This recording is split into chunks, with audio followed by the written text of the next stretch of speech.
Show of hands, how many of you use Instagram? Okay. Well, you're not going to like this. You may think social media is fun and safe, being able to talk to millions of people around the world and all that fun stuff. But today, science is showing that social media is actually being considered a substance or a drug that is being severely abused by people under 25. And the worst thing that somebody can do who is under 25 years old is spend countless hours online. What people don't know is that social media actually changes who they are, literally, both seen and unseen. The unseen are the neuron paths in the brain, in the developing brain, I should say. And the seen is the attitude, the self-control, the appetite, and even the ability to have a logical conversation with somebody in their daily lives. And a study team from the UCLA actually showed that in a face-to-face conversation, people only talk about themselves 30 to 40% of the time. But when you're on social media, that number bumps up to 80%. So that means when it's on social media, it's all about me. And this overuse of social media is very dangerous, according to UCLA.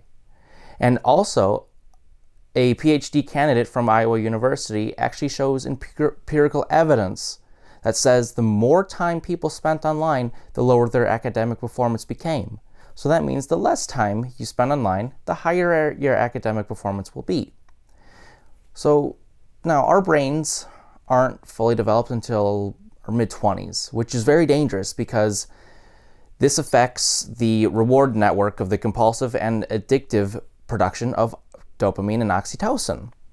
Now, dopamine and oxytocin are basically the feel-good chemicals of the brain, and they're released when the body encounters something physically or mentally good. And social media causes this release of feel-good chemicals every time we get a follower, a like, or a positive comment online. And it makes the user feel good that he or she is being recognized online. I mean, who doesn't like to be recognized? I mean, why are we on social media anyway? We want to be liked. We want to be popular. But the person gets into this mentality where he or she wants more positive activity than others and will spend countless hours online to do so. And this drive is the first sign of addiction. This overuse produces more and more dopamine into the body. And this is seen in people under 25, mostly teens and kids. And they don't realize the problems associated with social media because they're so entranced in this online world that they don't want to come back to their daily responsibilities and just want want more and more of those happy chemicals. Matter of fact, the Royal Society for Public Human Health in the UK actually did a study on the worst to first social media platforms on the brain. And they found that Instagram, Facebook, and Twitter were all the worst. And the only one that they found that had some positive feedback was YouTube. So it's not all that bad, is it? Well, only if we had safe and controlled social media access by self, by parents, or by teachers. Then and only then we'd be able to have safe and accessible social media use.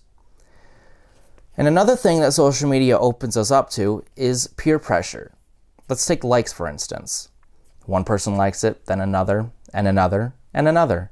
Sooner or later, the person will get into this mentality where they're liking something without even knowing what they're liking. A study by HP Labs showed that people were more open to peer pressure on social networks, and they were more likely to change their minds about liking something. Let's take one cute baby over the other. And we get into this delusion where we think social media will help us, where being more social online means being more social in real life. It doesn't. The HP Labs also found out that 33% of all their candidates who used social media at the beginning of the test period ultimately felt worse after the test period ended.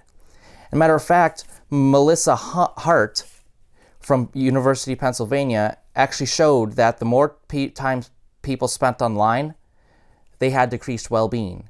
And the maximum amount of time you should be spending online is 30 minutes a day, max. So our The 25-year-old brain is still in development, and interacting online and having online relationships and interactions with people can and will damage your brain in ways that science is just now understanding. So you can be the difference. Spend more time with others and spend less time online.